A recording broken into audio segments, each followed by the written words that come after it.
In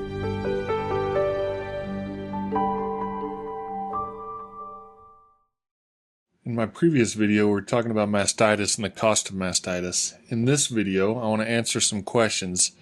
Where are these cases of mastitis coming from? Are they coming from certain pens? Are my milkers catching the mastitis? Or are we only noticing them when we're testing?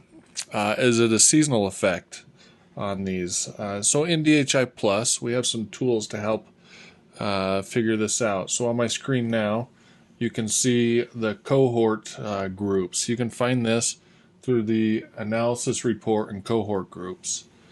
This particular report is somatic cell greater than 1 million, and then somatic cell with the mastitis recording on those cows. So you can see right here, greater than 1 million somatic cell, and this report, I should point out, is based on the month that they calved. Okay, so these here are my fresh cows and going back. So in the first 30 days for the cows that calved in December, I had 35 cows that were greater than 1 million somatic cell.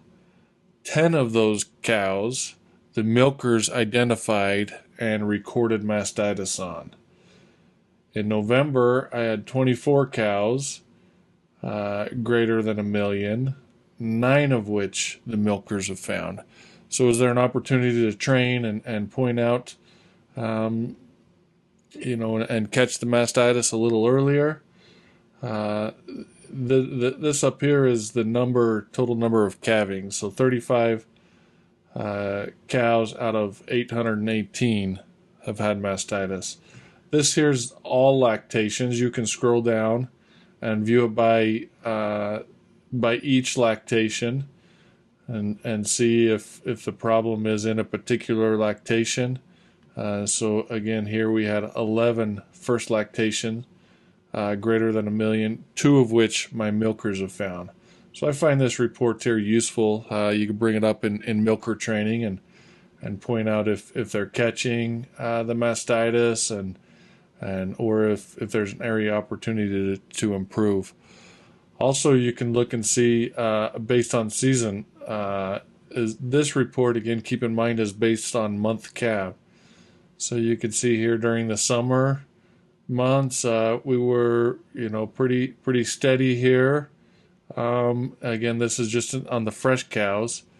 You can go down and look and see older days in milk, pretty level there. But if we come over here now, getting into some winter months, we've increased. Another way to look at this is if we go into the RX tools through DHI, and if we do a count by month. If we zoom in here and focus just on the mastitis, you can see October we had 146 total cases of mastitis. This includes all cows. It's not just based on month of calving and whatnot. This is all cows. October, November 285, December 391. So you see that we're climbing. If you want to go back, this is just looking at the last 3 months. If you want to change the date here and look at the last year, then you certainly can do that. Also, what I like to look at here is what pen are these is the mastitis coming from. So if we click on the top rank summary and focus again on mastitis here, you can see that pen 30 has 92 cases of mastitis, and this is the pen that they came out of. Pen 43 has 51, so quite a bit more here in pen 30. So let's go and evaluate the pen and the bedding, and is it freestalls or open lot? What's going on there in pen 30?